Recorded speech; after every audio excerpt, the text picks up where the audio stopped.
All right, we're going to go ahead and start today. I want to welcome everybody on this hot day and our unseasonably warm weather, which climate change sure is hitting us all. I want to just go ahead and start. We have an interesting meeting that we'll talk about a few buried things, a little bit light for August, but we want to make sure that we get at the end of the meeting. So I want to start you thinking on this, but if you want to think about what's going on in your neighborhood, because we'll do like we've done in the past around the city. So if you have some topics coming up, or you have, events, we've had numerous during Denver days, we've had numerous block parties, so if there's anything you'd like to share with your fellow delegates or those attendees, it's a great time to do that. So just think about that for a few minutes, and while we're getting our other presenters, but I'd like to go ahead and start, and I'm going to share my screen if I can. So we will be doing we have a presenter on the Colorado Symphony, and then we have 1 year after, we have Andrew Webb talking about group living. We have around the city, and that will be the brunt of our meeting. But we'll start with, do we have a motion to approve minutes from the July delegate meeting?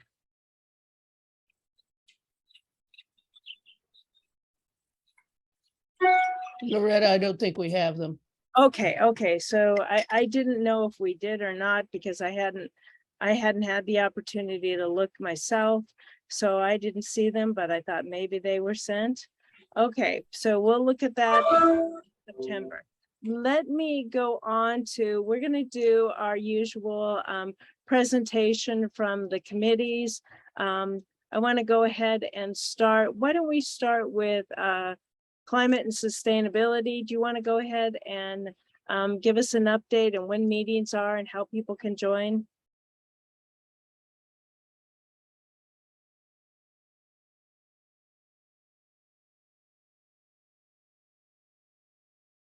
Do we have anybody from climate and sustainability today?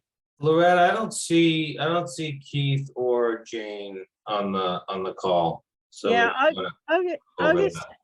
This is why we have a lighter month. August is a tough month. A lot of people traveling. Anybody attend a meeting? Want to update what happened at the last climate and sustainability meeting? I think we have a meeting coming up. I don't know if there was a July meeting. I didn't make it, so I'm sorry. From what I understand, because I talked to Keith, there will be a sustainability meeting the 25th of August. And that will include the city forester. And as a result, Parks and Recs is also going to sponsor that meeting. So it'll be a dual meeting. Okay. And what time is that meeting? I think it may be 7 o'clock, but I can't tell you for sure. Okay. So for those of you who are interested, look on the INC website, and then that should be there at that time, correct? We'll have it posted, of the link will be there. So City Forester on August 25th.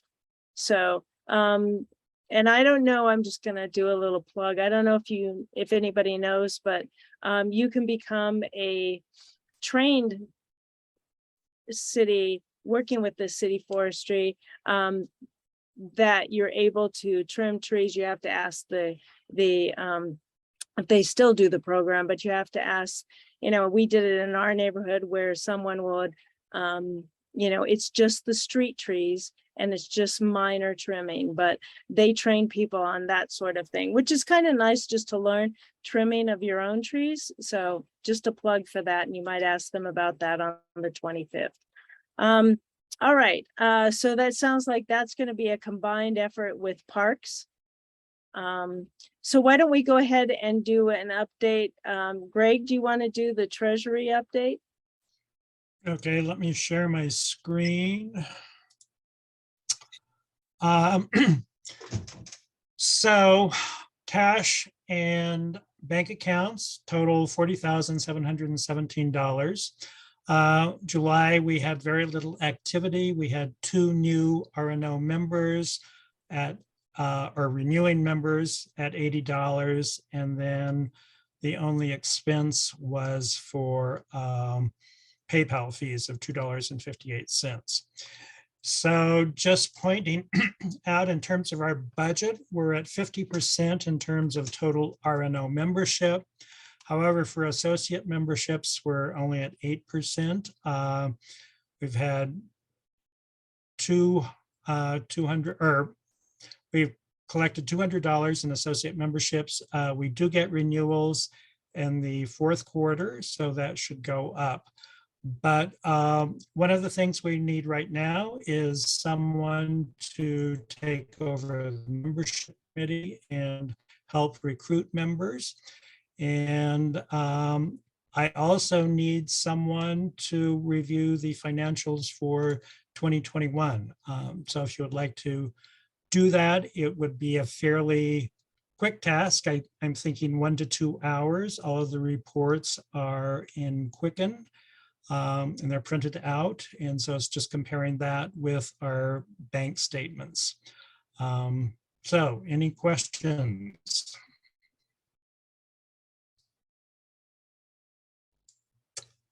Okay. So Thank you. do you want them just to reach out to you via chat today if they are interested in doing that? Or send an email to treasurer@denverinc.org. I'll put that in the chat.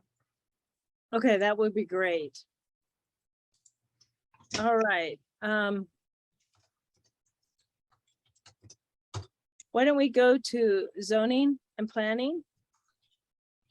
Ian or Yeah, I'm Christine? here. Okay, great. Thank you so much, Loretta. And Christine's been on her summer vacation. I'm Ian Tafoya, co-chair of zoning and planning. I have been, I think, 4 or 5 years now. If I don't know you, nice to meet you. We meet on the 4th Saturday of every month, and we talk about zoning and planning issues. This last month in July, we had 2 topics. The first topic, we invited Javier Marbury from the Colorado Eviction Defense Project, and he gave us a rather in-depth look at all of the legislation that was passed at the State House relating to housing and or zoning. The second topic we had was from Jenny Gang from Conservation Colorado. There's a land use and transportation statewide group that's beginning to meet to take a look at the intersections between climate, greenhouse gases, housing, and land use. And there only, I think, had 2 or 3 meetings by the time we got to them to come to us. And so it was really just an opportunity for them to provide feedback. And for our members who know a lot about zoning, to have a conversation about them about what kind of policies they're looking at. It's my understanding that it is very possible this next legislature, there may be some statewide action around zoning. And I will keep you all updated on that. For this month, there's 2 topics that I'd like to bring. We're still in conversations. Is the update on the equity and zoning task force that's been meeting. And my understanding from the timeline is they're going to have recommendations here soon. The last meeting was on July 27th. I can drop the link in here. And then there are changes to the historic landmark designation ordinance that were brought forward by Kendra Black. And we want to have a discussion about that. So I welcome you to join us. I think the date is August 27th, and we start at 9:30 instead of 9 like this meeting. And I just want to take 1 second too. This isn't related to zoning and planning, but it's related to ballot issues. Just want to let everybody know that tomorrow there's a big vote taking place, possibly making a requirement to have signatures from every council district in order to qualify. It was not recommended out of the ballot access modernization committee with the clerk's office and council. I sat on that and I'm opposing it. And I'm having people reach out to their representatives only because it's a much harder burden and it hasn't been proved that it's needed. So just wanted to put that out there. Thanks. Okay, great. Thanks, Ian. I wanted to bring up that next month we will have ballot topics. That's our month that we're going to work behind the scenes, we're trying to work with League of Women Voters and Denver 8. I don't know if all of you remember when we used to meet in person, we used to have, and we would also meet separately with Channel 8, which is the Denver channel, the local channel. They would go ahead and record, ballot issues, and then they would also do candidates. And so we're trying to work with them. So for the September meeting, we will have the more ballot issues. I mean, we've already had some presentations on some of those, but Ian, you or Sunny will present on the Waste No More ballot issue. And then we'll have, again, not delegates, but candidates in September. Okay. So we're working on that. It's difficult to get all the candidates, so we may just do a few of them. And then, Channel 8 might do more of them separately, but we're trying to see if we can work together to host this. If it works, we'll go ahead and do that. Otherwise, we'll do our own presentations. And as you all know, we put those out on our YouTube channel. If you haven't looked before, you can go from the website to the links and be able to go on to the links and look at some of those topics or look at past meetings. You can also look at past meetings of, any of the committees, the subcommittees, so park, zoning and planning, sustainability. So, just make sure, that you can go out there and look at those and the delegate meetings also. So our next presenter, I don't think is on yet. I don't know. I don't know if, oh, she is here. Do you mind starting early? Not at all. Happy to. Okay, great. I think she needs to be able to share the screen, correct? Yes. Correct. Yes. Perfect. Okay. Go ahead and introduce yourself. This is my first time meeting you. So Perfect. Well, I'm Cecile Kerr, and I'm the Director of Development or Director of Individual Giving and Strategic Support at the Colorado Symphony. And first of all, just wanted to say thank you so much for Julie Rubsom, our board co-chair, connecting me with Loretta to be able to present to you all this morning. Excited to share a little bit about the Colorado Symphony and what we have going on this fall. Let me see if I can share my screen now. I have a short presentation this morning. And first of all, I'd just love to see a show of hands if you want to use your reactions button to see who has been at the Symphony recently. Oh, wonderful. Seeing several people. Thank you so much. I don't know if you were at the concert with Kristen Chenoweth last night, but personally, I went and it was fantastic. So it was a really great experience. Here at the Colorado Symphony, our mission is to be the future of live symphonic music. And what that means for us, sorry, I just realized I'm not in presentation mode. Here we go. What that means for us is the opportunity to build community through reaching more individuals and providing the ability for everyone to have access to live performing arts. And part of this is we're investing in the future through 3 different pillars of programming. And what that means for us is our intention and objectives are being the curators of the classics. This is our bread and butter. This is where we excel and shine. And we want to serve as a preeminent presenter and curator of classical music in Colorado. And we're elevated by reimagining artistic leadership. So I'll share a little bit with you about our new principal conductor here momentarily. Second, wanting to focus on creative contemporary. We call this framework the 3 C's. And we want to serve as a leading national orchestra that's innovative, risk-taking, and reaching new and diverse audiences for the future through creative contemporary programming. And I have some amazing opportunities about that as well today. And as far as community, first of all, thank you all so much for being amazing community members that are participating in your communities. And as the Colorado Symphony, we want to be able to deliver accessible concerts and performances community-wide and being able to reach individuals through not only our education programs, but public benefits and overall being involved in our community and putting a deep investment in where we live. So we are announcing, this is part of our Creative Contemporary and what we're doing. I don't know if anyone here had the opportunity to see our Imagination Artist Series announcement, but I like to think that they say it best.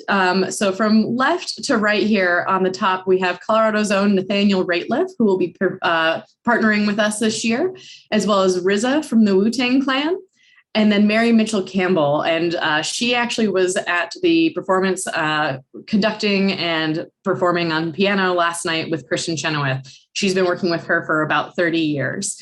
And I have a short video, so give me a thumbs down or something just in case it doesn't work. I want to make sure that this works this morning. But they are an incredible group of artists, so I'll let them take it from here.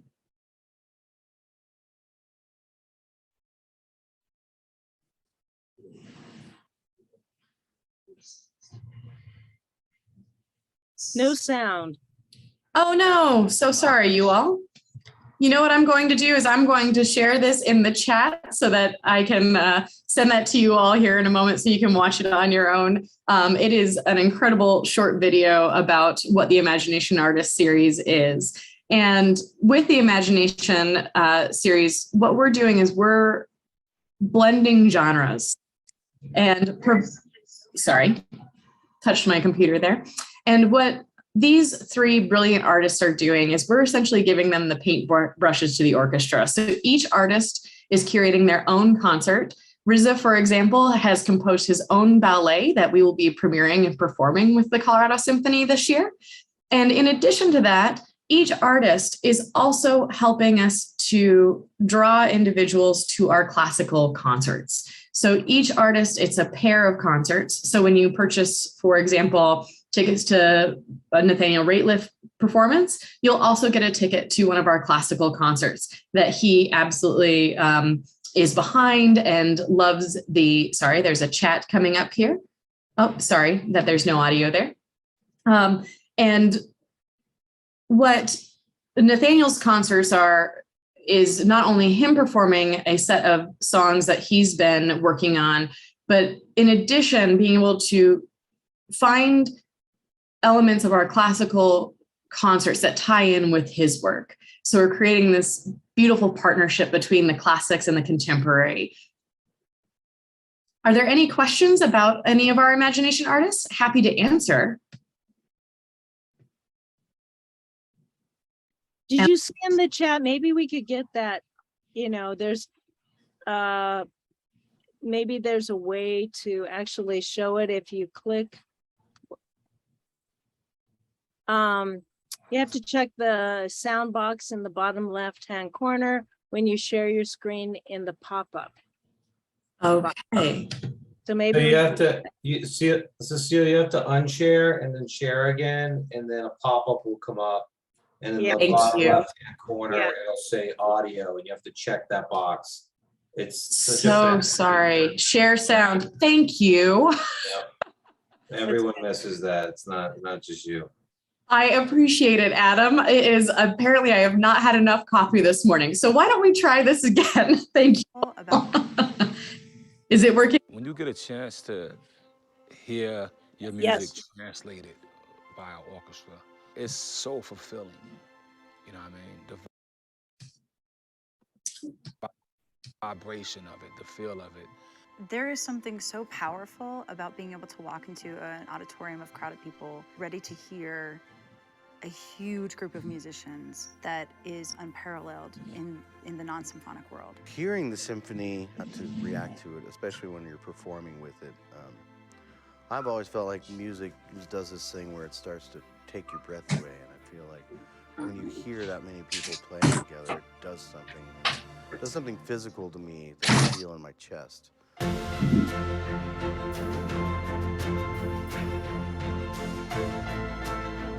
Peace and blessings. My name is RZA from the almighty Wu-Tang Clan. Hey everybody, my name is Mary Mitchell Campbell, Hello, I'm Nathaniel Rateliff, and I am an Imagination artist. and I am an Imagination artist. And I am an imagination artist. Starting this fall, the Colorado Symphony is bringing together musicians from diverse genres to reimagine the future of the American symphony. As imagination artists, we will have unparalleled access to the entire orchestra, imagining creative ways to curate orchestral programs that we love, sharing our artistic vision, and working with the greater Colorado arts community through educational programs and partnerships.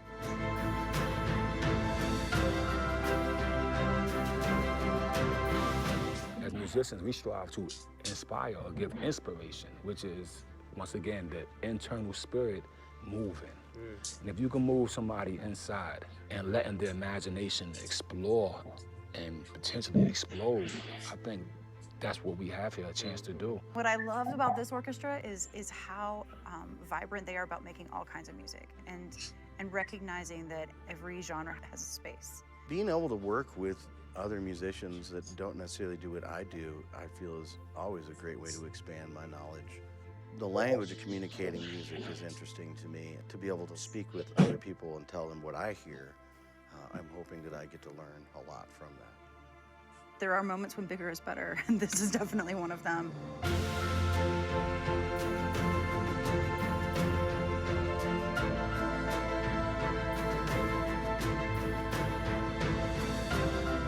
Together we envision a bright future for live symphonic music filled with unlimited possibilities.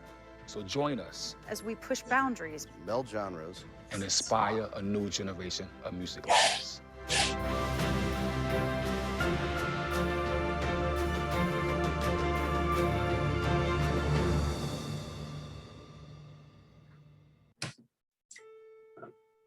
When you get a All right, everyone. Thank you so much. And thank you, Adam, for helping me figure out how to make the audio work this morning. I really appreciate your insight.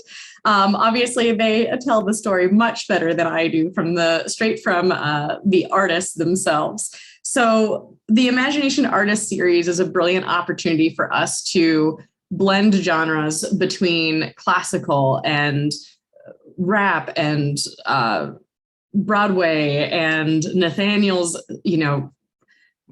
amazing talents, that it really gives us the chance to build audiences unlike ever before. And we're thrilled to see them. I'll drop in a chat as well so that you can see the dates of their performances after we're done here this morning. The next thing that I wanted to share with you is that we're the curators of the classics. We're actually opening our season with Itzhak Perlman, and he is obviously one of the most talented violinists of all time.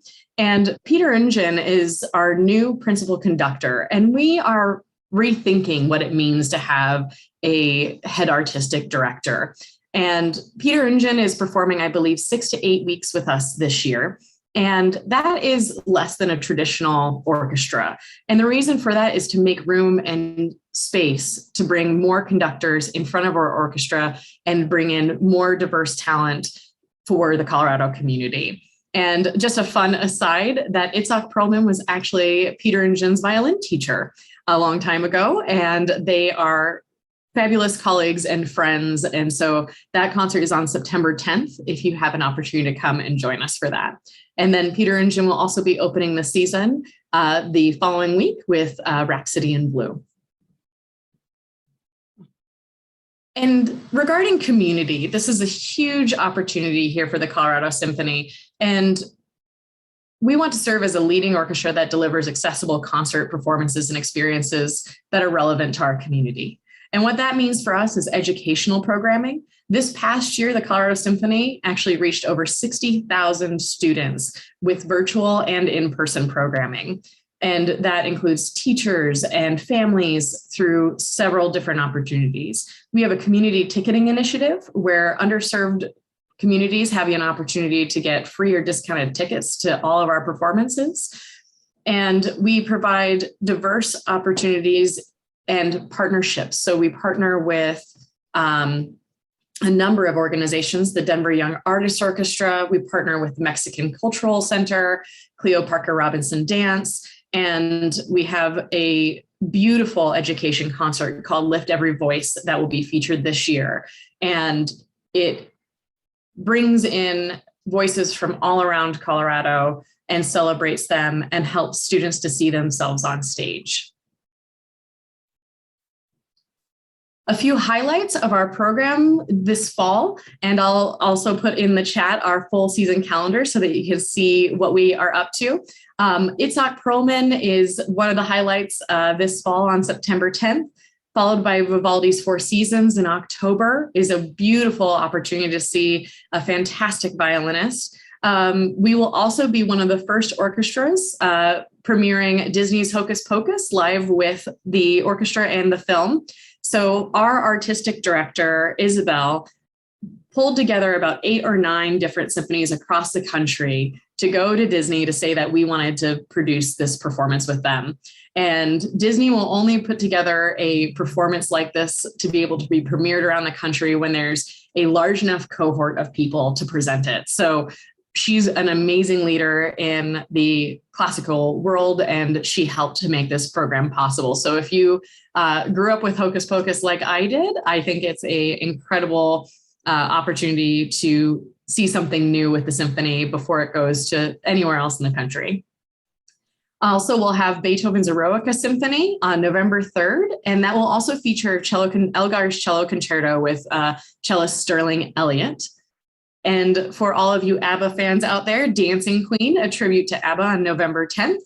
And Bernadette Peters will also be joining us for a night with the symphony on November 12th. And one of Colorado's darlings, Olga Kern, will be performing the Tchaikovsky Piano Concerto as well this fall. So I'd love to say that there's a little something for everyone.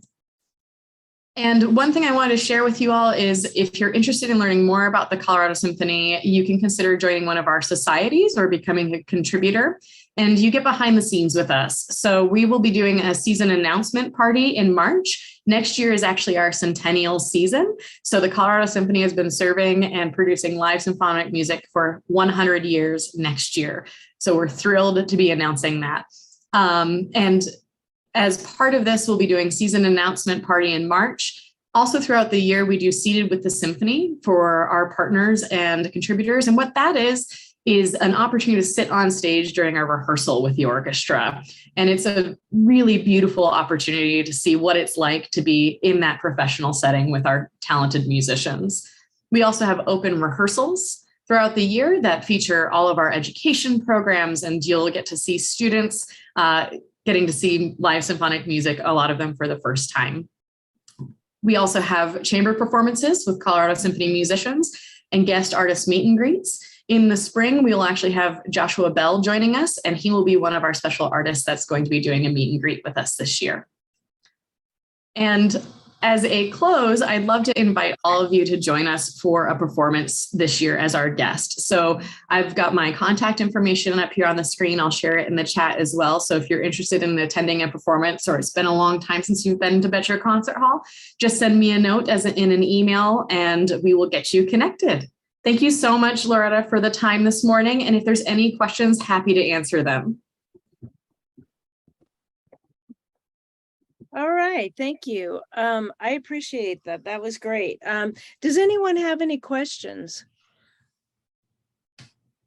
I'm just going to make a note. Nathaniel Rateliff lived down the street from me for 10 to 12 years. So he actually is, Denver, he hit big in Denver, right? I mean, I saw him at the UMS years ago with then Denver Mayor Hickenlooper, who introduced him. So he's kind of, nationally known, but he is a local treasure. And he also owns a venue down the street, down Broadway. So just if you don't know Nathaniel, you might check him out. Nathaniel Rateliff and the Night Sweats is his current band. He used to be Born in the Flood. So anyway, sorry I missed the Kristen Chenoweth last night. That must have been spectacular. It was transcendent is probably the best way for me to say it. It really reminds me why I do the work I do. So it was wonderful to get a chance to see her live. it's not very often that you get to see such a huge voice come out of such a tiny person. She's tiny. She is tiny. Well, great. Thank you so much. And your link is in the chat for anybody else, and your phone number's in there. So that's perfect. Thank you for coming. Thank you so much for having me. All right. Whoops. I think I have my video off. All right. So I want to go ahead and present Councilwoman Torres. Are you okay? There she is. Yay.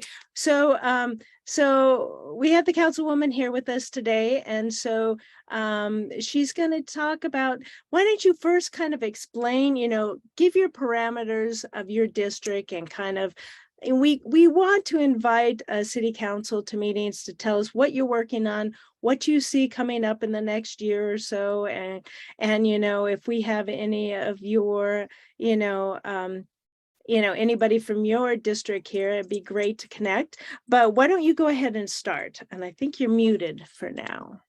Can you hear me now? Yes. Okay, great. Thank you so much. Great to be here. Thank you for the invitation. So I represent Council District 3, which is West Denver. And our general boundaries are Colfax to Florida, between Federal and Sheridan, and then east along 6th Avenue to Denver Health. So I include Loma Lincoln Park, Sun Valley, half of West Colfax, Villa Park, Barnum, Barnum West, Westwood, and then the top half of Marlee. And that is the current District 3 boundary, which makes it a pretty busy and exciting district with highway and river and industrial corridor and a bit of downtown influence in Loma Lincoln Park. So it's a wonderful space. I'm born and raised in Villa Park, so I know my my neighborhood and my district really well, and just a huge honor to represent this community. One of the things I wanted to share about District 3, we've got about 4 major policies that we're working on, 2 that affect our district concretely, and 2 that are citywide. So we've got a couple overlay conversations happening for Santa Fe Drive and for Morrison Road. Santa Fe Drive is further along. We're actively getting community input. This would apply a design overlay to the existing zoning of Main Street, which is covering part of Joel and Clark's Council District 7 in Baker, from 3rd to 6th Avenue along Santa Fe Drive, and then my district from 6th to 13th Avenue. So it doesn't change the zoning, but what it does do is apply design rules that if anything is redeveloped, the first floor is maintained for active street use. So this is Design Overlay 8. It was created largely by leadership from Councilwoman Sandoval, and she applied it to Tennyson. So this is for smaller commercial corridors. Hers don't go above 5 stories. Mine goes to 8 stories. And so it's a lot of residential that's coming to Santa Fe Drive. We can already see some of the construction between really 11th and 13th already, utilizing that maximum entitlement up to 8 stories. And there's no requirement right now for them to activate the first floor. So Santa Fe Drive is well known as a gallery dense destination, a cultural destination, boutiques, retail, and they don't want to lose that. So it's one of the reasons why the Santa Fe community, this was really initiated by members of the neighborhood association in Loma Lincoln Park before I was even elected, in gathering input on how to make sure that that character is maintained. So we're in community engagement space right now. We've conducted a few town halls and have a survey up.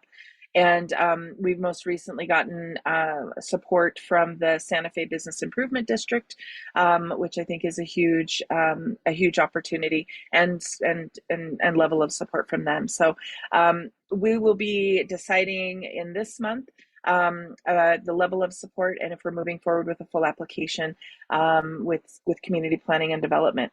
Morrison Roads overlay would be slightly different. This one, what they're interested, because if you've been to Morrison Road, it's a diagonal, right? From that starts at Alameda and hits Sheridan through the Westwood neighborhood, which really makes, like, we don't have square lots on that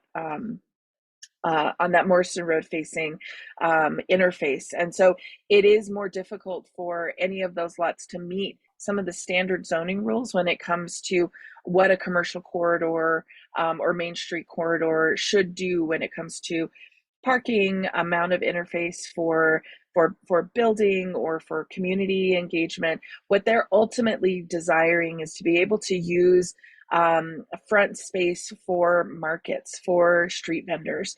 They want to bring, excuse me, they want to bring a lot of that element to Morrison Road because it's very much culturally who they are. And so we're exploring that overlay with them right now. We haven't filed anything. We're still in kind of a development phase because Morrison Road is also going to be reconstructed in the Elevate Denver bond, and then most recently the RISE bond. We received approval for full funding to redesign and redevelop Morrison Road corridor for better pedestrian safety and access. So expecting that to be happening, this was one of the reasons they wanted to see if there were any property assessment opportunities here when it comes to design and how we utilize lots along Morrison Road. So both of those are happening. Two quickly that I'm continuing to work on. One is mobile home legislation, and the other one is wage theft legislation. So both of those very important to our working families, to making sure folks have options and opportunities for both housing and making sure they receive full compensation for work done in the city. And those are being done in partnership with other council members as well. So that's kind of primarily what's happening on the legislative front for District 3. I saw somebody had a question about Santa Fe. I'd be happy to take that now or whenever you'd like. Hi, Councilwoman Torres. It's good to see you this morning. I'm not. Hi, Drew. Hi there. I'm not in your district, but I work on Santa Fe between 7th and 8th, and I just love that area. It's so walkable. It's so much fun. And regarding the Santa Fe overlay, I think there's something that I thought was going to be part of it. I have been talking to Stella Yu, who I think is one of the, I forgot that neighborhood, that she is that RNO. Lama, yeah. And she was very much advocating for not just the height restrictions, but what I think is called in zoning a step back of, I think, above 3 or 4 stories. And you really see this as you walk up Santa Fe North. There is some buildings, I think it's on about a 10th or 11th or 12th, where there's no step back at all, and it's 5 or 6 stories. It really shades the street. I think you need that step back. And I think the community wanted it, and I didn't hear you mention anything in this overlay about that. I'm glad you mentioned that. We are adding that. So that would start at 5 stories.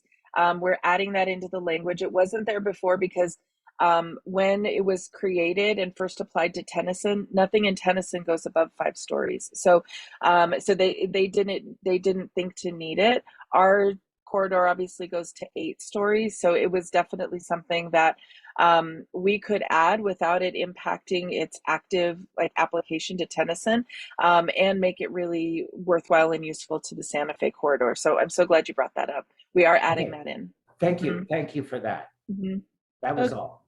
I think the other thing that I think a lot of us like to see on Santa Fe is the preservation of some of the older buildings too. And so that kind of, it's hard to do a step back unless it's something that's coming down.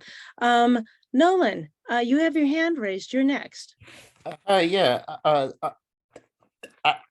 I'm here's the delegate from Lincoln Park.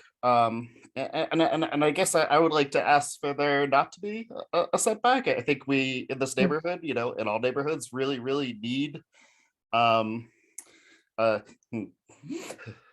housing so much, and so I don't really, and I guess I'm not sure I understand why shade on a street is a bad thing given the current, you know, climate change that we're facing. I think more shade makes the Santa Fe corridor more walkable, and so I would rather, yeah, not have that and simply let developers use the whole lot all the way up to the the max height. Nolan, I'm going to take that feedback. I appreciate it. One of the things we have noticed is that there are several developers who are opting to do it themselves right now.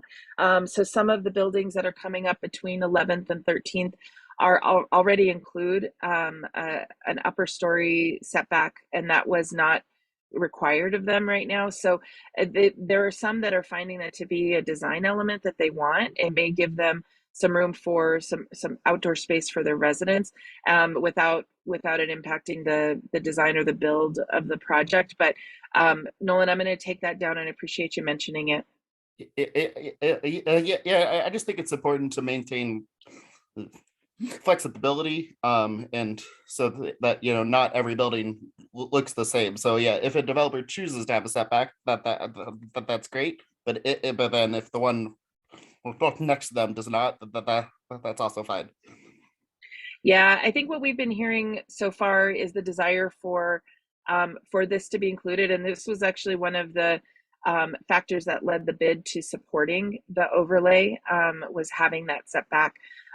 So it is, I think, the proposal that we're running with right now, but I want to make sure that folks hear your concerns and your interest for development being able to utilize that space for housing. Above 5 stories, and a lot of what we're seeing are kind of larger accumulations of property in order to build the buildings that are going up. Some of this only concerns really 3 city blocks. Everything else is under that 5-story area, so it may not actually affect as much of the corridor as you might imagine. Sure. Thank you. Thanks, Nolan.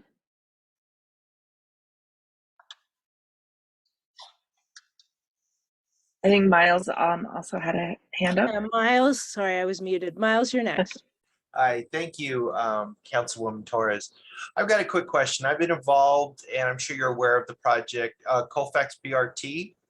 Mm-hmm. And as it moves forward into 30% construction documents for federal funding, do you have any advice in doing your outreach for the overlay? Because I have a feeling a big project like this, there's a lot of people that are just not paying attention. Mm-hmm. And by the time they find out about it, it'll be 100% CDs and they won't have any input. Do you have any advice for getting that engagement and getting people to, if not pay attention, just to understand what's happening? You know, through the pandemic, we leaned much more heavily on hand flyering residences when we were going to be either talking about West Area Plan or offering up a different kind of conversation, and in advance of, you know, even if it was a virtual town hall, or if it does happen to be in person. I have not relied heavily on just like a social media or even mail. Sometimes I think we see the spam that comes through our mail and just throw it out in bulk. So we've found some really good engagement with hand flyering at residences. It actually is less expensive than mail, oftentimes, and for kind of a geographic area, being able to point them to the Zoom meeting or the in-person meeting that's going to be happening in 1 week or 2 weeks. We've often found that to be something that catches folks' radar, and being able to do it a couple different times in kind of the diversity of attempts. So trying also a social media push, a Facebook Live, but that's really going to get you a fraction of, I think, the audience that you want to be paying attention to this. When we had conversations about bike lanes coming up down Tennyson from Sloan's Lake all the way into Barnum, we hand flyered those corridors, and people really did come out to meetings because we were telling them not just the big picture, let's talk about bike lanes. We're telling them this will have an impact on the parking in front of your house, like making it very real in terms of why they need to come to the table, what might capture their attention as a resident along that corridor. That would be my advice, and something that's worked really well for us in the past few years. Thank you. All right, great. You know, and I appreciate that there's going to be something done on Morrison Road, because it's not very walkable. The difference No. between Santa Fe and Morrison, I mean, if you're trying to go from Carlos over to the Westward Co-op and you're trying to get across the street, it's like taking your life into your hands, or you know, it's just really difficult, and parking can be tough also. So Totally agree, Loretta. Mhm. yeah, so I appreciate that there's going to be something done about that. It's one of the few places where it's like, any kind of, if I go to, events that I do go to quite a bit over there, it's just difficult. So I I appreciate it. know. Thank you. And we still have the streetscape project on Santa Fe that we are securing funding for. So we need a 20 million allocation in order to build out the sidewalks correctly along Santa Fe Drive. If you've been there lately, there's a lot of white posts and we reduced the lanes from 3 traffic lanes to 2. But the project still has to be funded to build out the sidewalks appropriately. And so that is still high on my priority list for identifying where that money is going to be coming from. And so if people haven't gone to Santa Fe lately, maybe you haven't noticed, but it's, trying to make it more accessible for bikes, clearly, and for pedestrians, because if you've ever gone to a First Friday on Santa Fe, it gets pretty crowded, and it was tough to walk along the street, and so, but I mean, now there's bulb outs, and there's less parking, but I think it's better for pedestrians, so I think that's helpful, I think. Nolan, you have another comment or question? Yeah, I just want to go off of that a little bit and ask the councilwoman if we could get some support from the city to close Santa Fe for all First Fridays rather than just the one in August. Currently, to close the street is a huge cost for the BID, but my understanding is that cost from Dottie can be just waived. And so it would be great to have that support and have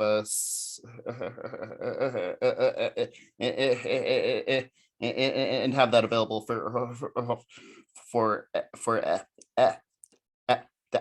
every First Friday. Yeah, I hear you, Nolan. Thank you so much. They didn't need us for this most recent closure, so I actually didn't know until it was like a public event that they were closing it for the August event, which I totally support. When Shayna was with the art district, we worked closely with her on days for that, but I absolutely agree. Post-pandemic, folks have really come back out to Santa Fe First Fridays, so I'm happy to work with the arts district in the bid to make sure that it is safer, because they absolutely needed it in August most recently, but a variety of times I'm sure it gets pretty crowded. Thank you, Nolan. Loretta, if I might, I had a few updates just from the broader city council side. Great. I wanted to drop in, and these are 3 ballot referrals that we're deliberating right now that I wanted to make sure folks knew about the public hearing dates for these 3. So the first 2 are this Monday, the 15th. These would be a public hearing for 2 ballot access reform bills. One is submitting for revised election procedures. So this affects changes, increases in time to fill council member vacancies moves a deadline for candidate nomination signatures from 55 days to 75 days. And it requires initiated ordinance to stick to a one subject requirement, and also allows the clerk and recorder and city attorney's office to set those titles. So that's one bill. It's kind of a cleanup bill for the clerk and recorder and elections division. The other one is a new signature requirement for citizen initiated ordinances.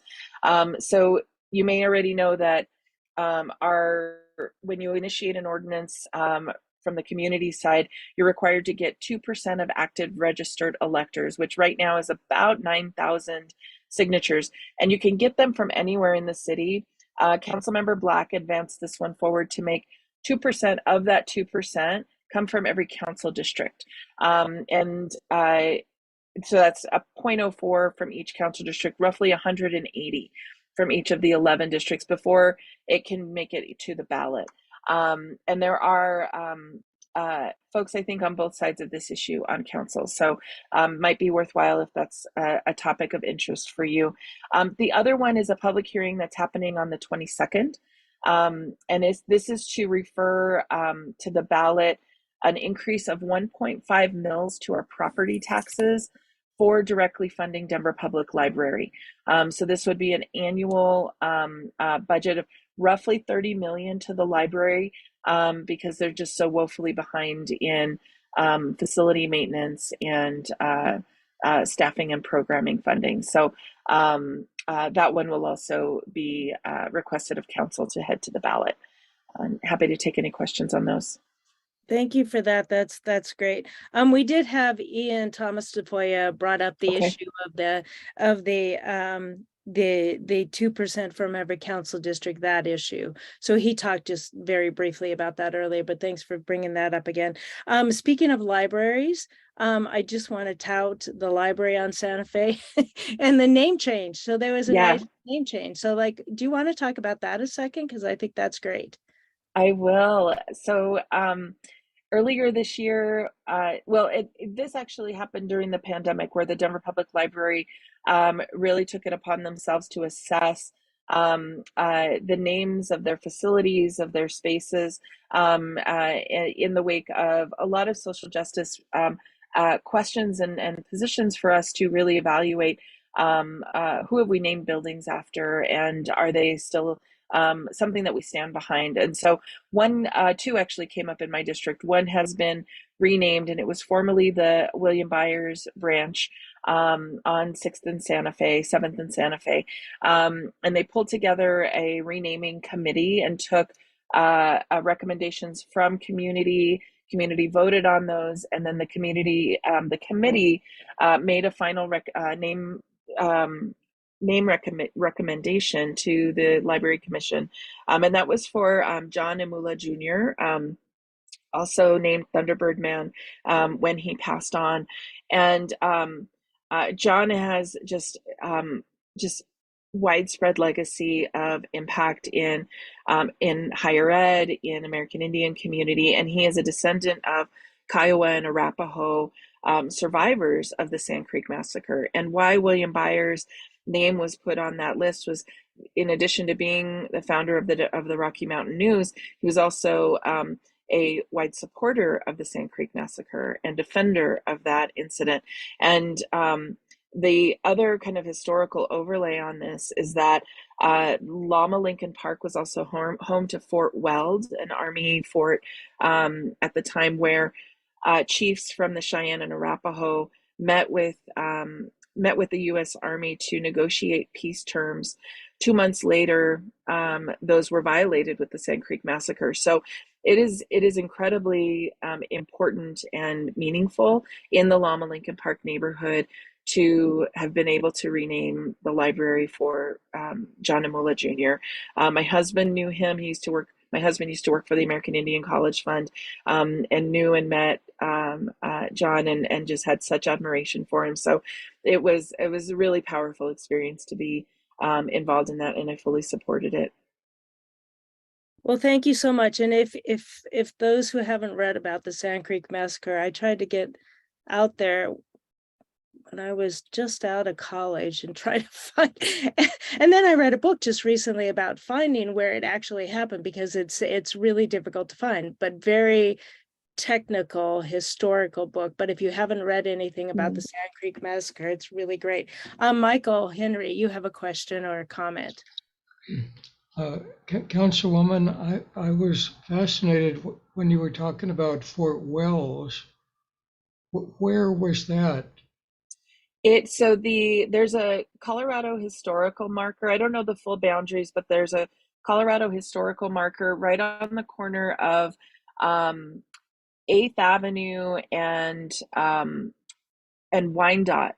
So right at the edge of 8th and I-25 roughly, and that marks the southwestern corner of Fort Weld. So it extended farther into like the industrial corridor, but then the neighborhood of Lama Lincoln Park. I could probably find exactly the boundaries of Fort Weld, but that marker marked kind of that southwestern corner of it, and got me just kind of looking into a little bit more about what took place there. But yeah, and the marker actually, it's a little painful to read, but it's very real, because it says specifically that Fort Weld was a place for kind of a strategic spot for Indian removal. And so there was it was very reflective, I think, of the stance that was taken at that time when it came to Indigenous people. Well, there's some history we need to research, right? I'd work with you on that, because that's crazy. So anyway, very interesting. Thank you so much. Anything else, or anybody else have any questions? Well, I really appreciate you coming today, and I really appreciate your updates, and thank you for being with us, and thank you for your work. And if you want to stay, you're welcome to stay. Thank you so much, and thanks for the time this morning. Okay, great. Thank you. We do have our next presenter. Some of you may remember Andrew Webb, and I think you came on, Andrew. There you are. And so, hi. And so he's going to give us kind of an update of 1 year after, like, our whole group living change, and kind of just talk a little bit, and we'll have some question and answers afterward. But do you need to share your screen, Andrew? I do, Loretta, if you wouldn't Yeah. mind giving me Yeah. permission to do that. Actually, it looks like I may have it. Yeah, great.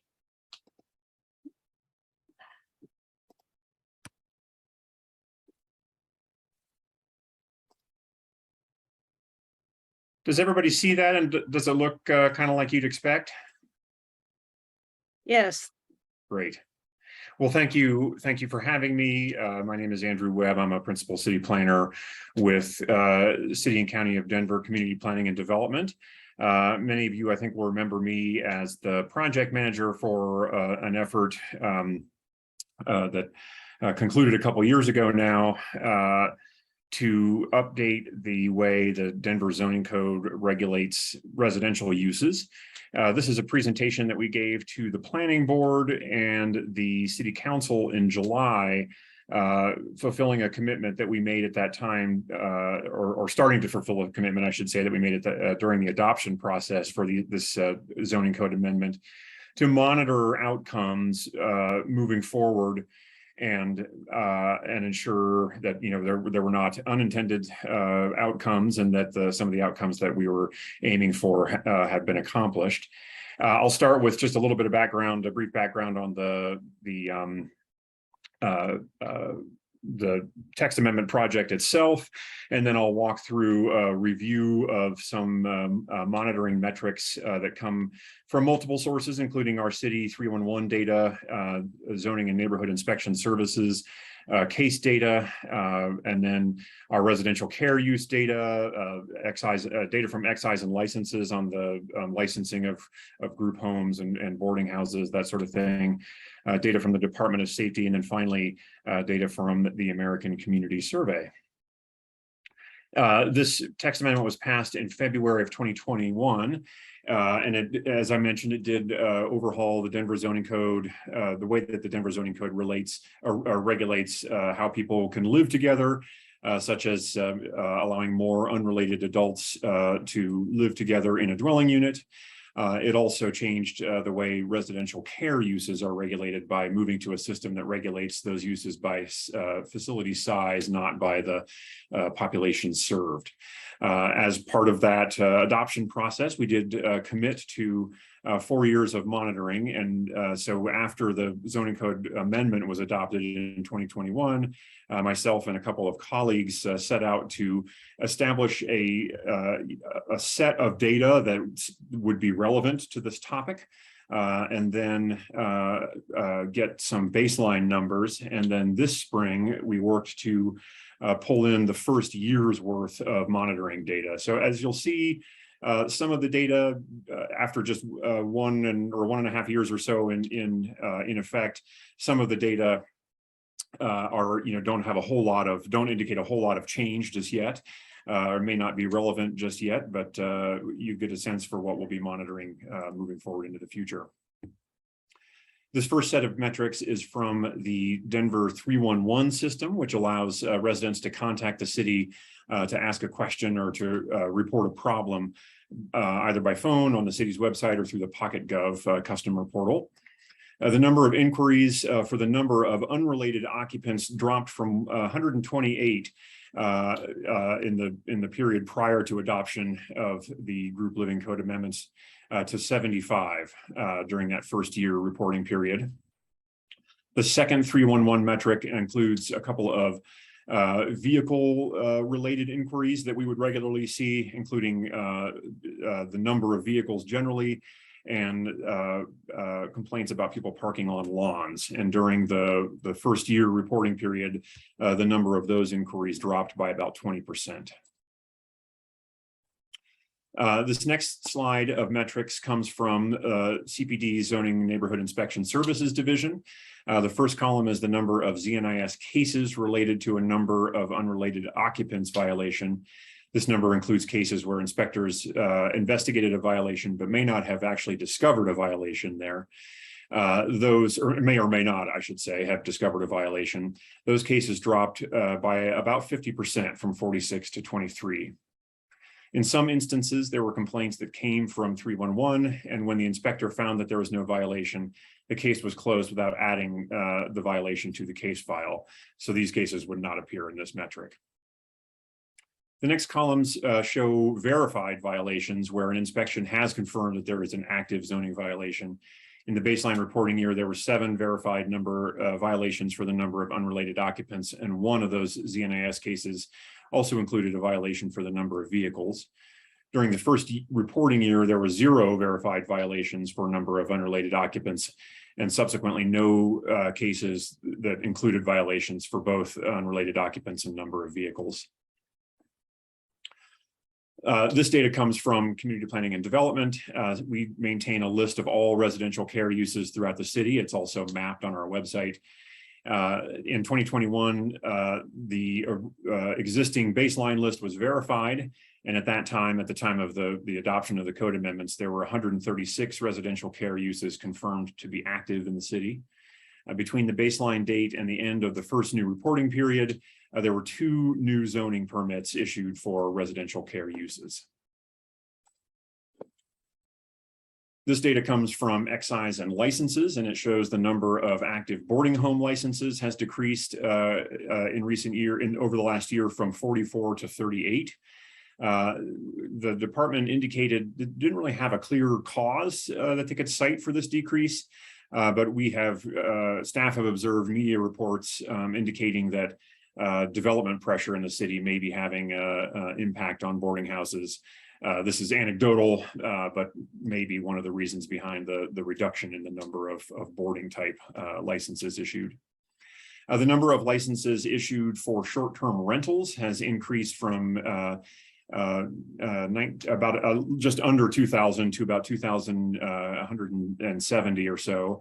It has not reached the pre-pandemic number of short-term rental licenses, but is climbing back up there.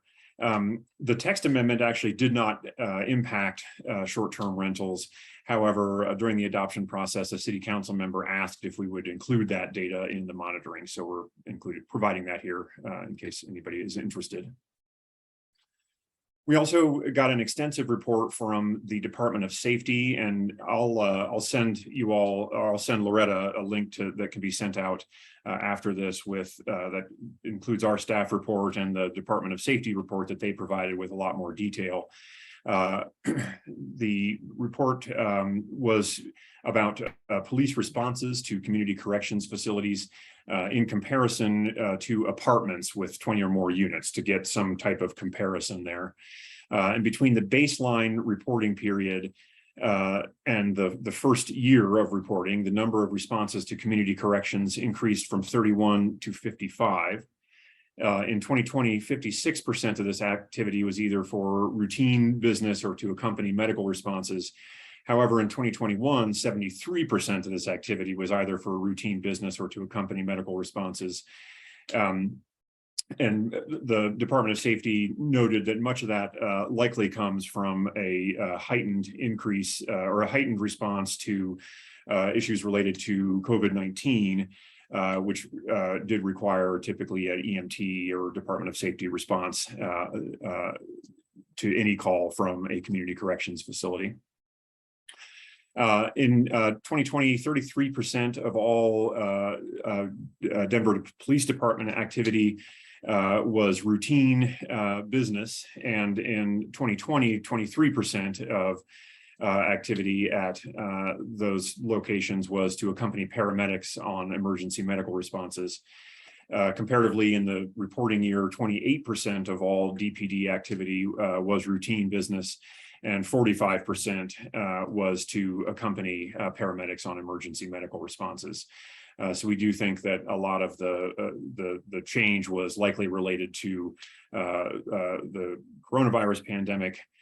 They also noted that just one, during the reporting year 2021, just one community corrections client was arrested for a new crime that occurred within a community corrections facility. The metrics, this next slide is data from the American Community Survey, which is kind of done between the official 10-year census period to get more detailed information on kind of a subset of American of residents of this country. And the data is somewhat delayed and so have not been published yet for the years actually following the text amendment, but we're including it here just to demonstrate that we're monitoring these metrics about household size, and we'll continue to pull this data in the periods after the adoption of the text amendment to see if there's a meaningful change. So in conclusion, some of the estimates and the data are not really yet available for an analysis, for example, of changes to the average size of households in Denver, but we'll continue monitoring that data. There are not significant changes in any of the data that would allow for any conclusions to be drawn just yet after a year of monitoring, but we'll continue, again, monitoring for 3 years. And hopefully within the next couple of years of reporting, we'll be able to draw out some additional conclusions.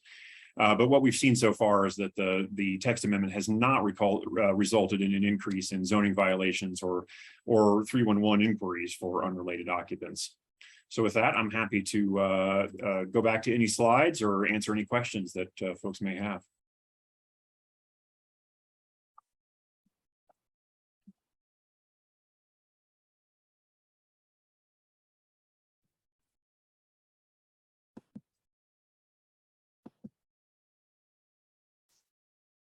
Sorry, I had my earbuds on and I was away for just a moment. Let's see what we have in the chat. Do we have anyone? Do you want to stop sharing your screen? Miles, I think you're first with a question. Yes, thank you, Andrew, for presenting that.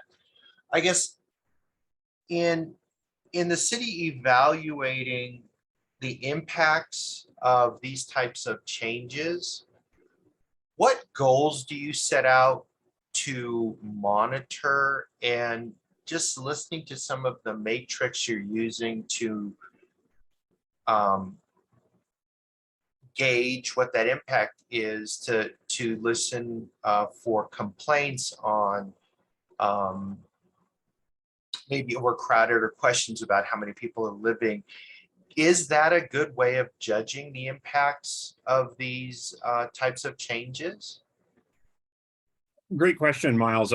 What I would say is that we based the decisions on the data to monitor on a few things. One of them was simply what data is available. So we looked at the types of numbers that are collected that relate in any way to people living in various types of living arrangements around the city. And then we went back and looked at some of the key concerns that were raised about the proposed changes to the zoning code, and then did what we could, our best to match up the data that is available. And as you saw, some of it yet is not really mature enough to be meaningful, but we hope that it'll be have a bit more insight to provide in future years. But generally speaking, we tried to kind of look at what did we hear concerns about, and then what data might help inform whether some of those concerns have come to pass. And so, certainly the goals for monitoring include simply, ensuring that we have a system that can be repeated and meaningfully monitor the data that is coming in over the next 4 years. And then in terms of the analysis to make sure that we have allowed the stabilization and retention of existing housing for people, but without causing issues that are reflected in ZNIS complaint data. So just a quick follow-up. So Sure. an example of the parking issue, and I know that was brought up quite a bit, you're allowing more people to live in residences, and people were concerned about parking. So if parking was reduced because of higher occupancy, how would you monitor the impact on a street or a neighborhood? Well, the best way we would have to do that would be the continued monitoring of the ZNIS complaint data. So the data that is simply related to the number of calls or PocketGov clicks that come in. So people can complain about there not being a parking space?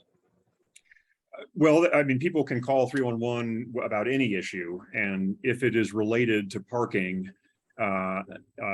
in some way, it gets sent to from the 311 system, which is where we collect the data, and I believe it is then routed to Denver Public Works, which is in charge of enforcing parking in the public right of way. Okay, so if anything, I'd be inclined to say I don't know if people will complain about not having a parking space. So if you're gonna apply matrix, or so if you're gonna try to monitor it, you may need to come up with new ways of measuring that data, because I just don't think that's a good indicator. And that was an important thing that was brought up. So I don't know if it's going to require some new type of testing, but I just don't know if that's a good way of indicating if this is raising issues, especially adjacent to those new uses. That's all. Thank you. Gotcha. Thank you. All right. So I'm going to take a question from the chat. I mean, let's go back to, is there a remedy for false allegations? And I guess maybe Emmett, maybe you want to expand on that. Is that allegations regarding if there's group living or something, if there's, more than so many people in a home, or if it's family members? I don't know what the question is about. Can you expound on that? Emmett? I think I'm going to take that as a question regarding, if people are calling in and making allegations about, you did say, Andrew, something about, people are calling and it may be family members, or it may be somebody else in the home, or I don't know. So those kinds of allegations, I think that's what he's asking about. So and I don't know that there's a remedy for people that call, that make calls in, because certainly residents are invited to call in about any concern that they have going on in the city. However, a few things. One, as you saw in the presentation, that 311 calls generally about housing occupancy have gone down. Some of that may likely be to the fact that people are more aware of the changes to the code, and that more unrelated adults are allowed to live together, and so they're not calling and reporting their neighbors unless they see something maybe more egregious.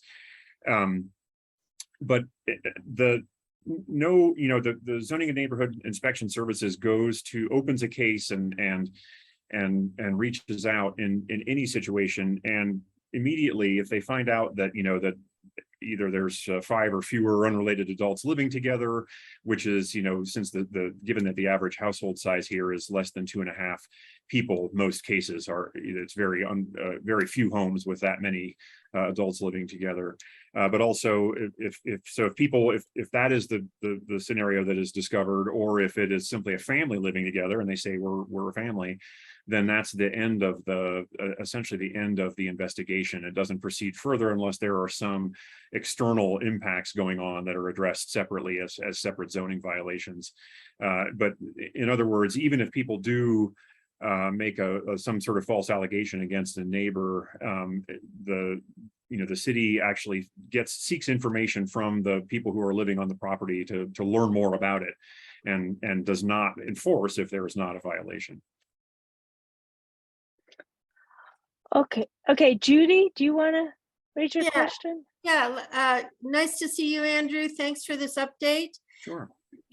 And I get that the focus of this presentation is really on the monitoring that you're committed to doing. I think it would be great to continue it probably past 4 years, as the growth in the city is gonna really impact and how this goes. Anyway, but my question was about the process about sort of the monitoring the licensing. Are people, not just based on complaints, but are people living up to, when they get a license, or maybe you need to explain the process by which, if I wanted to have a place where 5 unrelated people could live here, how is that monitored? How do I apply for a permit to do that? And as a owner, and how do you know that they stay within that realm? Yeah, so up to 5 unrelated people are allowed to live together as a household, full stop. So there's not a special license or anything like that you need to do that. Separately, and this is separate from community planning and development, within license or excise and licensing, there is a program that requires licensing of landlords who are renting out housing, and that's a whole separate thing. But a household of people living together is not permitted as anything. They have a license as somebody who rents housing, but not to operate a boarding home. A boarding home actually is only allowed in higher intensity zone districts, would be more than 5 adults living together typically, and is still sort of a rare use in Denver. And those are licensed by excise and license, and that's what I was referring to. So the Clarkson House, for example, is an example of one that I recall, just again, anecdotal data, but reading about its potential closing or redevelopment as condos. But that is the type of use that is officially licensed as a boarding house by excise and license, where people have only access to their own individual rooms and are on separate leasing agreements with the landlord. And as you saw from the data, though, that licensing has gone down. Yeah. One other question I had is whether or not in the monitoring, even of these complaints, mapping them on GIS so you can see where they're occurring and where shifts might occur. In terms That's a great question. We have not mapped them, but it's a great suggestion that I'll pass on to our team as we look at next year's data monitoring. All right. Yeah. Nice work. Thank you. Thank you. Sorry, I keep muting myself. I'm going to go to a couple of comments on the comments on the chat, kind of regarding, and these are, you know, and I know these are probably out of your scope, Andrew, but I'm going to go back to those. Those are the issues of how many vehicles can be tied to a single family address. I don't think there's a number, but you can maybe answer that. And then there's also, can the city stop subsidizing storing parking vehicles on public spaces? I don't know if that's in your venue either, but let's go ahead and go there.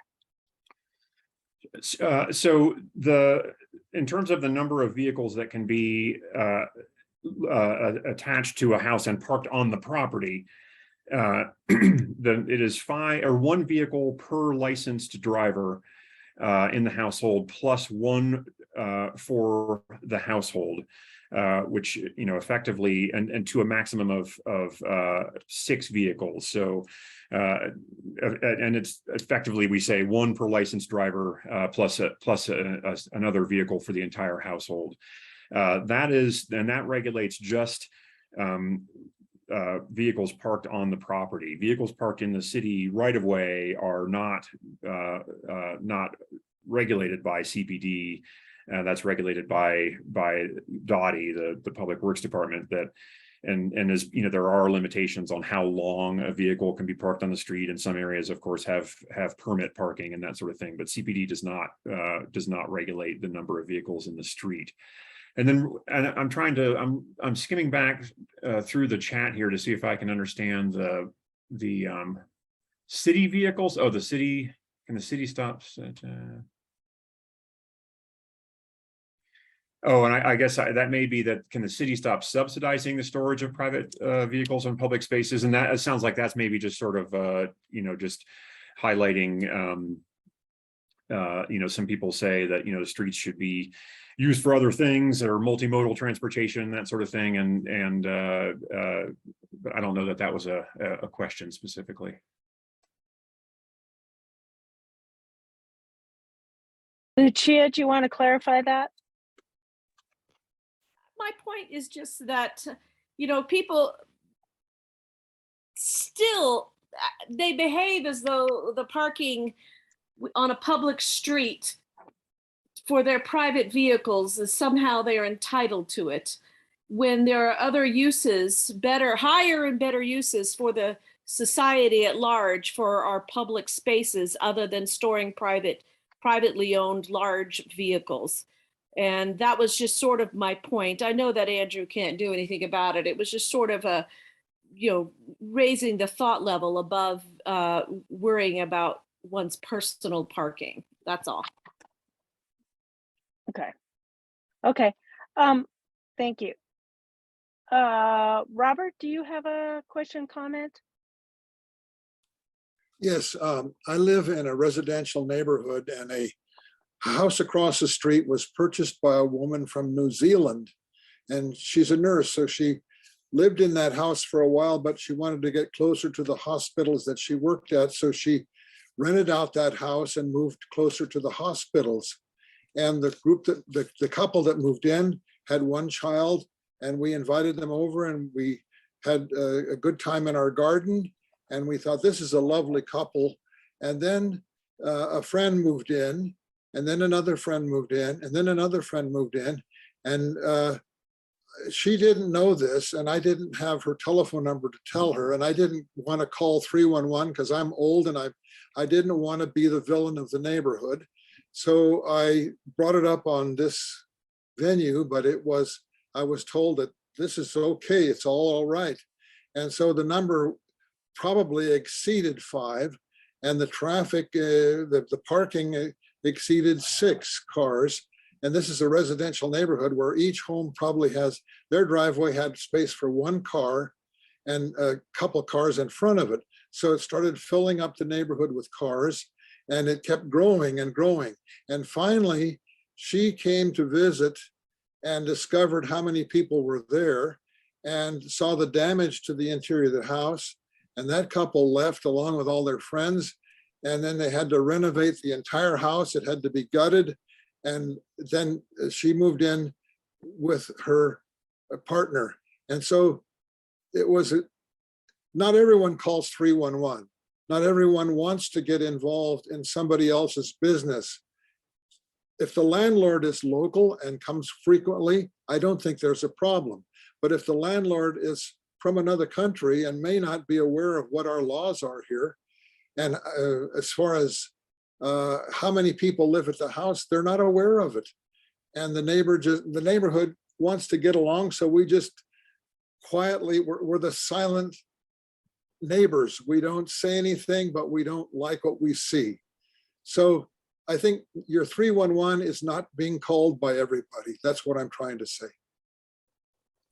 Sure, and I understood, and I appreciate that. I guess what I would say, a couple things I would say to that is that what our data show for many years back, and is that there is no, whether people are renting a house and living in it together and are not related to each other or are families, there's no difference that comes up in the data with regard to the types of households that create problems in neighborhoods that either allow trash to accumulate in yards or lots of cars or that sort of thing, or parking on lawns.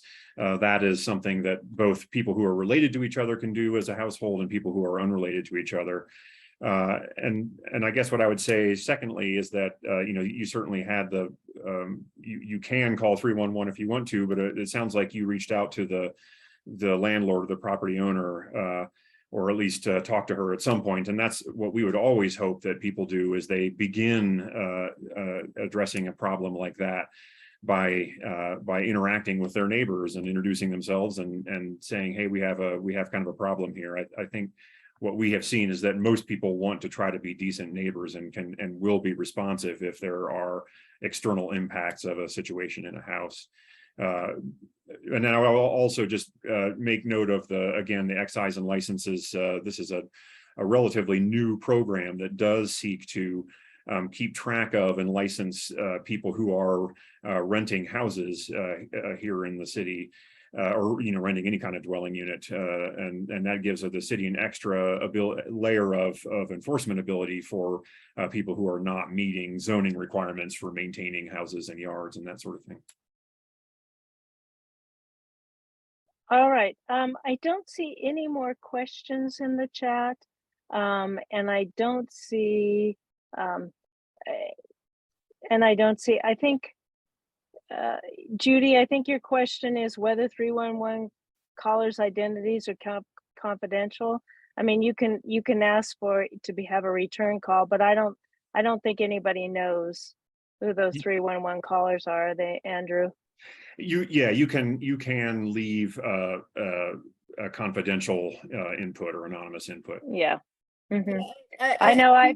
To Robert's concern, in part about being both a good neighbor, but reporting. You don't want to create conflict by having your identity revealed if an investigation does result from your call.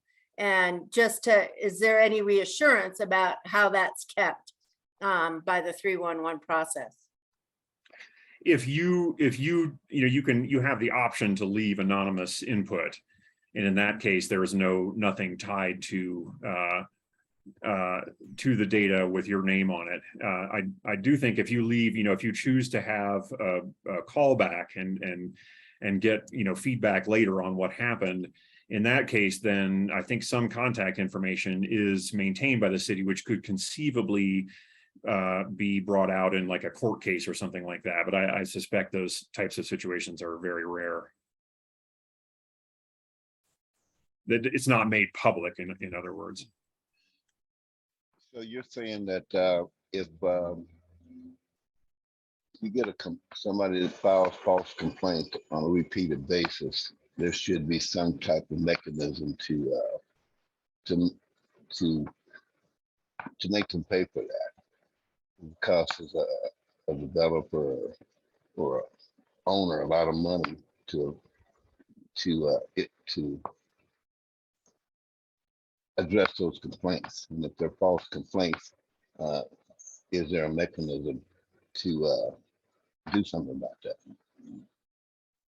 Yeah, and I think I spoke to that a little bit earlier. there's not a mechanism to like go back and stop people from making false complaints, although I think if it became if it was overwhelming, certainly I think that it could be seen as harassment. But the Zoning and Neighborhood Enforcement Services Division does, if they see a bunch of calls coming in on one location or one property, they're not going to just keep going back over and over again.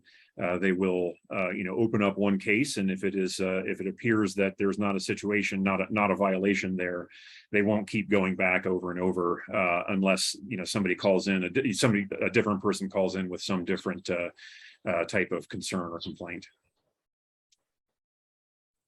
Okay, thank you. Okay, the last question for today, which I don't know that you can address, is, and again, this wasn't dealing with short-term rentals. This wasn't about that, but someone brought up the question of, can you work on cutting down short-term rentals, Denver? I mean, property owners can do what they want to. Don't you all want to do what you want with your property? So if you want to rent it as a short-term rental, a long-term rental, forcing a property owner is a constitutional issue. It's kind of a little bit different. But Andrew, go ahead if you want to answer that question in there. Can Denver work to cut way down on the short-term rentals? Denver needs long-term rental housing. Yeah, it's a great comment, and it is something that I think a lot of cities are grappling with. And as you alluded to a little bit, Loretta, there's kind of a property rights tension there where I think some communities see short-term rentals as a way for people to make some money from their properties and fill in gaps in income and financial needs.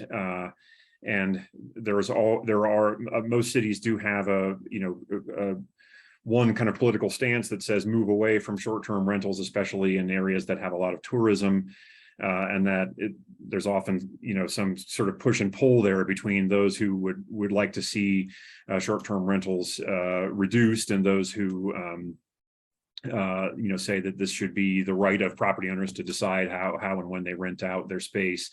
In Denver, there is a fairly strictly enforced licensing system, and through that system, all the taxes that a typical hotel or other lodging operation are paid. And I would note that the ratio of short-term rentals to conventional long-term rental dwelling units here is nowhere close to what you might see in smaller tourist-friendly cities like Durango or Santa Fe. But certainly that's something that we hear, and then we also hear the other side of that argument too, which is to say, let people make their own choices as to how to use their properties. So that's an issue that a lot of cities are grappling with. Okay, so I want to get to around the city, but the one thing, Adrian, do you want to ask your question based on the overall review? I don't know if you can see that, Andrew. Adrian, do you want to ask that question? Yeah, I just wanted to see if Andrew had a sense of whether there's been a flood of new multi-adult groups, whether there's been a reduction of those same groups or about the same based on the data so far. It's hard to get it out of the data. I was looking more for a gut feel from him as to what's actually happened as a result of this. Yeah, and that's a great question. And I think it was the last or second to last slide in the presentation kind of touched on this. The American Community Survey data kind of reporting periods didn't align with this first year of reporting. So we don't have data within that first reporting year that is official, showing how, whether household size on average has changed or the number of people living with people who aren't related to them has changed. Next year, I do expect that we'll have some data showing that, but anecdotally, if I had to just sort of give a gut sense, I don't think that it has changed too much. Denver's average household size has stayed the same for many years, and if you'll recall, if you followed the process to adopt these amendments, you may have seen a slide that I presented to this group and many others many times, which showed average household size in cities that allowed more unrelated adults to live together in cities all over the country. And the data showed that regardless of what zoning allowed in other cities. In generally speaking, this average household size was below 3 in cities all around the country, even those that allow, up to 8 people to live together. So suggesting that those very large households of unrelated adults are still fairly uncommon. Thank you.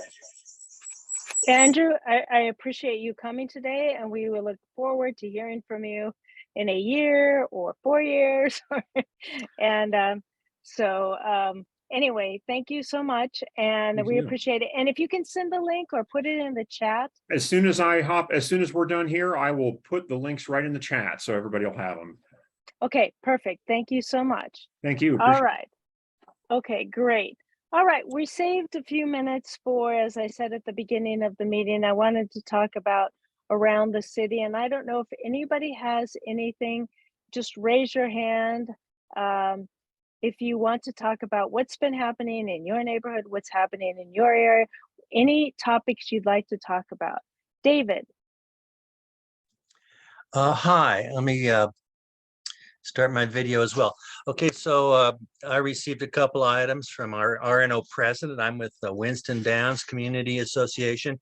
Our president is Jane Lorimer, who was once leader of this group. And I'm going to mention, I think the biggest thing going on here, if you travel Alameda, so our neighborhood is located south of Lowry. Can you picture that? Between about Monaco and Quebec. And you may have noticed that between Quebec and Monaco, there's a large infrastructure project. That is a crossing signal in response to a request from the Denver Academy of Torah. Probably started 10 years ago trying to get a signal there. It's going to be a pedestrian crossing signal. They say it's also for cyclists, but as a cyclist, there's not many places you can really go from that location. But good example, this is going to cost about $3 million. It looks to me like there's going to be a fairly significant pedestrian refuge in the middle of there. And that's a major thoroughfare that'll be reduced to about 25 miles an hour on either side of that signal. So really significant. And I would also make the point that here is also a connection between a protected class of people. And by that, I mean, a religious group that has to go to synagogue and shul on a regular basis and does not use a car. And so the intersection between diversity, equity, and inclusion and transportation infrastructure is very strong, as I would bring up once again.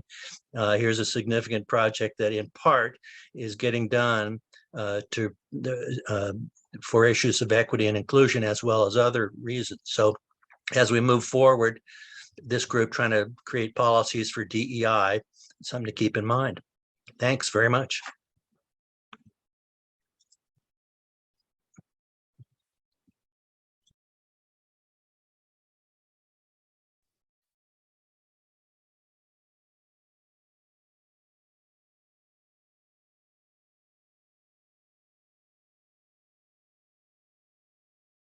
All right, next we have Robert. Thank you. Yes. We had our 6th annual Inspiration Point picnic last Saturday. It was well attended and enjoyable. We have a new playground, so the children love it. It's part of the $2.5 million expenditures that the city has spent on our park recently, and we appreciate that very much. We met in the old picnic ground because it has more shade. We've lost about 25 trees this year from our park due to plant disease, and I think partly because of drought. And so that old picnic ground had the best shade. That picnic ground is shaped like a D, and that's for Denver, because we are in Denver. We're one of the few neighborhoods outside or west of Sheridan Boulevard. And the pilots who navigated in the old days would look for that D, and they would know they were into the Denver city limits. And the original park, also the original playground or picnic area, also has large boulders so that you can sit on the boulders, and theoretically it's a campfire, but we don't allow any fire. but there's a place for it. And that's because the campfire had their grounds just to the east and to the south of where this park is located. It was called Campfire USA the last time it existed. It's now a park, or a natural area. So we have a unique picnic area that looks like a campfire. And that's the news from Inspiration Point. All right, thank you. Miles, you're next. Yes, this is Miles, Congress Park. I'm just going to follow up with what's happening with Bus Rapid Transit. I've been a stakeholder with the group, I don't know, for the last 8 years. And as they move forward, I've raised some concerns because with the center running Bus Rapid Transit, left turns will be very, very limited because the center lane is only for buses. So for our neighborhood, Congress Park, there will only be 2 left turns along the whole stretch from Colorado Boulevard to Carla Madison. And the issues I've been raising has been, now you're going to focus all of the left turns to 2 residential streets. And in Congress Park, that will be Fillmore and Madison. And they have done their traffic studies. And what I've been trying to get from the traffic engineers is, so what is the impact on those residential streets? What are your calculations? You're applying for federal money. So can you let us know what your expectations are for those 2 intersections? And for the life of me, they will not answer any questions about it. So I'm not quite sure what to do. So I'm going to keep asking, because I think we need to inform those neighbors, and we need to look at, my concern is, are they going to lose parking? What are the impacts going to be? How much traffic is the traffic going to back up when it hits 14th Avenue? So it's just more, again, the large project moving on, and at some point in the future, it'll be 100% CDs and they won't be able to change anything. So it's just, it's difficult with the amount of money being spent, and they can't even answer simple questions. It's very disappointing. And the other thing too that Congress Park is having issues with is the garbage. The solid waste moved all garbage pickup to the front so they could use a few trucks. And we've been having issues with people getting access, bringing their garbage down because of the grade changes, as well as we've got elderly residents who, it's actually kind of dangerous, especially in the wintertime. And the other thing too that's come up on that matter is if you want to do a large pickup or you want to have anything thrown away, you have to bring it to the front. So I had an air conditioner that they said, okay, put it on the curb, and they didn't pick it up. And then they said, okay, put it in the street.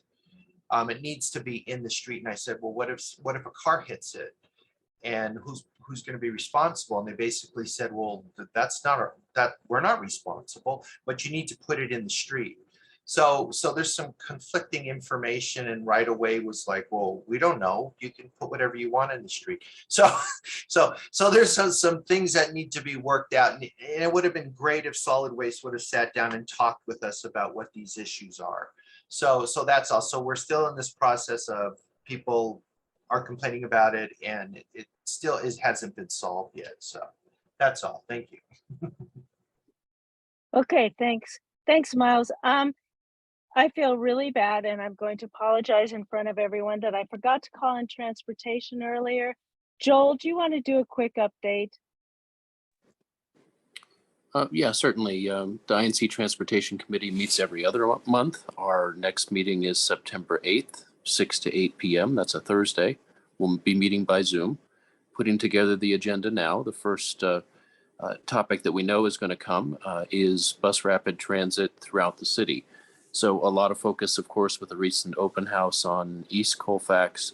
But we know that with Denver Moves Transit, we have a vision for better transit prioritized on the street throughout the city.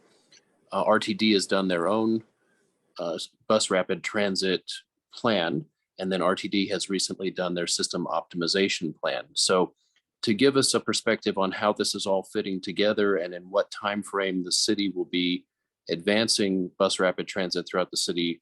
We have the city's Dottie's director of transit joining us. So that should be a good forward-looking topic. And we'll have probably 2 or 3 other topics as usual for a dense meeting. So please join us Thursday, September 8th from 6 to 8 p.m. via Zoom. Awesome, thank you. Any questions for Joel, or you can probably raise your questions at the meeting. Travis, you're next. Thank you, Loretta. Travis Leiker, president of the board at Capitol Hill United Neighborhoods. Thank you for the thoughtful conversation today. A couple of things that I wanted to make mention of is the fact that Chan now has a new executive director for the first time in a number of years, replacing me as executive director. And his name is John Deffenboss. So if you all would like to reach out to our organization and start collaborating, we have some staff support in John, as well as Katie Swick, who is our community outreach coordinator, to help implement and develop and conceptualize new programming for the greater Capitol community. Secondly, I'd like to acknowledge, I don't know if this entire group was a recipient of the communication, but I'd like to acknowledge the fact that Uptown on the Hill, which is one of our more older and established RNOs, unfortunately dissolved their organization. And so certainly we want to thank Judy Trumpeter and a number of other folks with Uptown for their hard work and dedication to their community. And then finally, Capitol Hill United Neighborhoods is having our annual fundraiser on September 14th at Carboy Winery and Logan Street at the corner of Logan and 7th Avenue. It's again our annual fundraiser. We'd love to have as many supporters as possible. I'll drop the registration link in the chat feed because we'd love to see everyone there.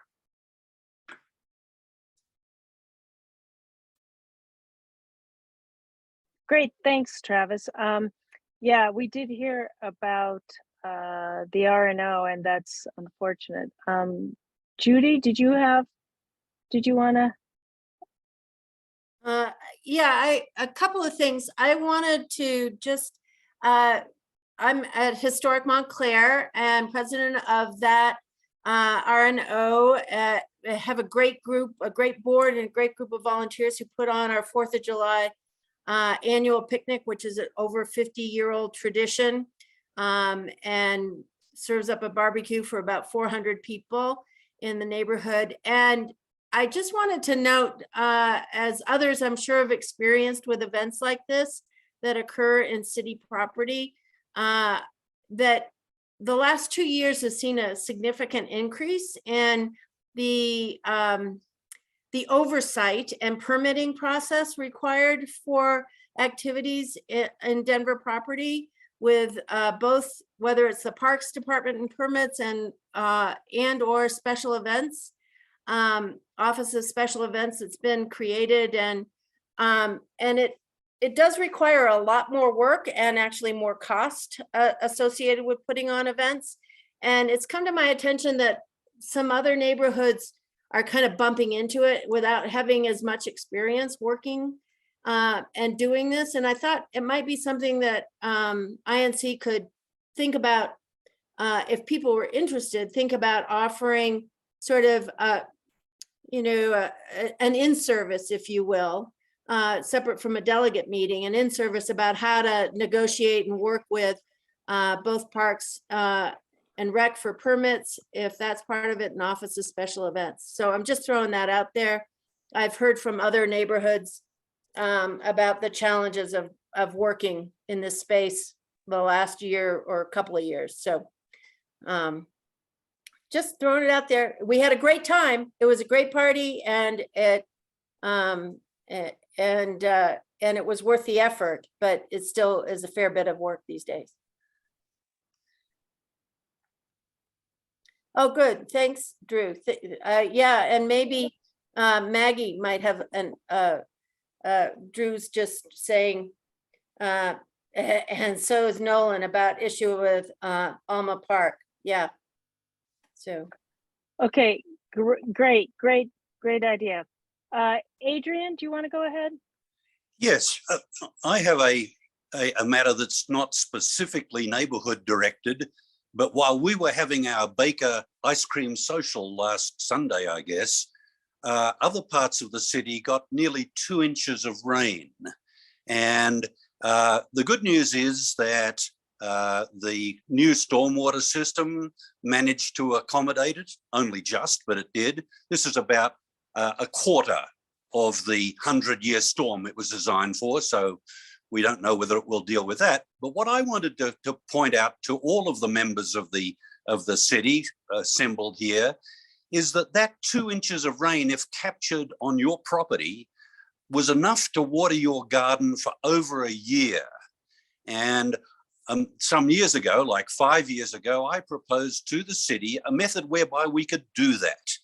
And I just want to sort of bring up that if we went forward and collected this water instead of treating it like a wastewater, like a waste material, and flushing it into the nearest large concrete pipe that we can find, we could go a significant distance towards resolving our ever increasing drought status as a city.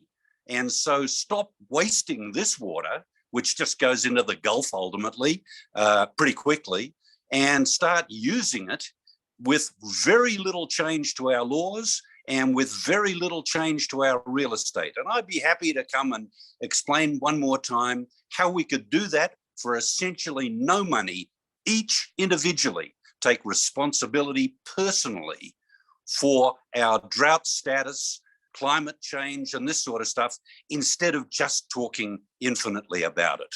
Thank you.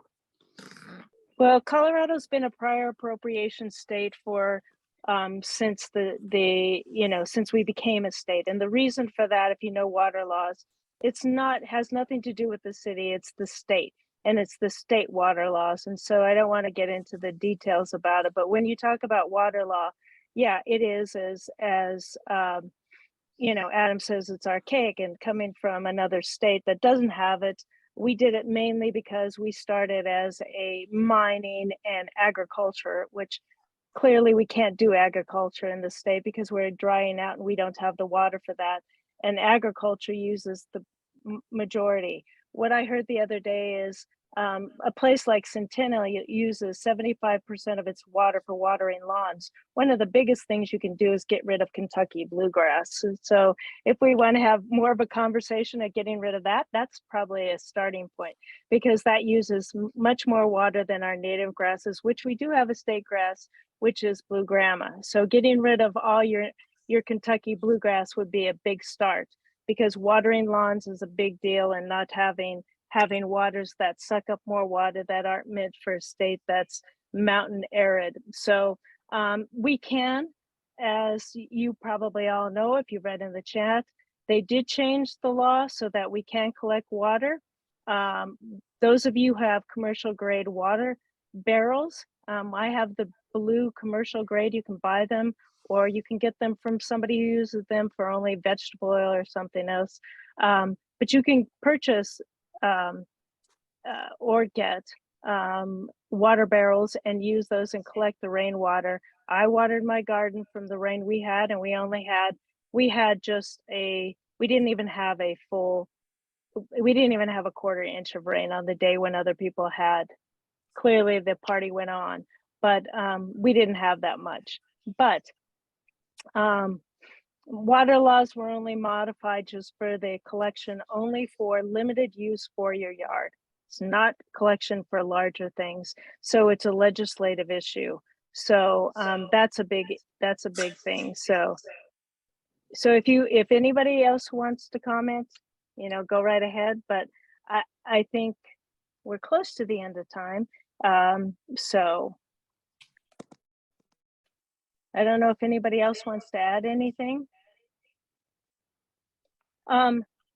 I'm just going to bring up one thing that will be a discussion in the future, and I want everybody to know. Those of you who know, we've been working with Justin Cooper on DEI issues. And I think all of you know that's been a priority that I've had, is to try and work on diversity, equity, and inclusion. As most of you know, INC has a reputation of being much more white-centric and not including diverse groups of people. My goal has been to try and bring more people in, to try and work with different communities. We try and bring some different perspectives. And so we've been working with him over the past year to work on some issues. And so our board voted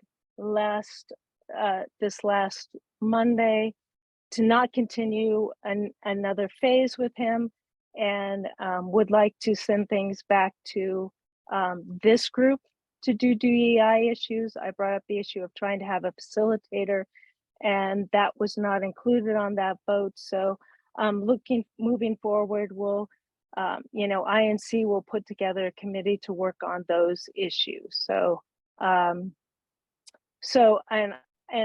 I just wanted to bring that up for everybody. And just to let you know, I think we're at the end of time. Anybody else have anything they want to add around the city or anything else?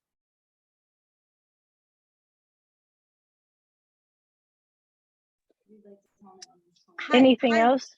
Hi. Hi, my name is Joanna Rosa Signs. I am the delegate for Harkness Heights, excuse me, the HHNA. I just wanted to invite everyone. We have a summer picnic coming up on August 28th from 3 to 6. We have a new president by the name of Amber, and our prior president was Roberta Anderson. So I just wanted to shout out, thank you for all you did in our community. And we just have the most amazing picnics, very diverse, just so much fun. It's a little town. I feel like the town feel where we live on ours. So you're more than welcome to come to the Harkness Heights Summer Picnic, which is August 28th from 3 to 6. Thank you.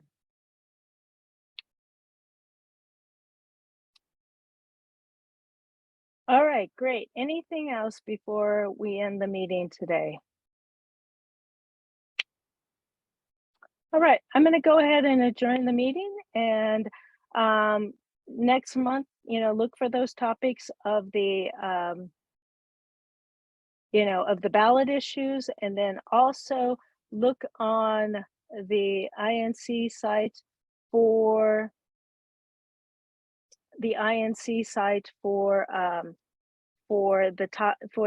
the link for Andrew's presentation today, so you can take that back to your RNO. All right, thanks everyone for being here. Thanks, Loretta. Bye.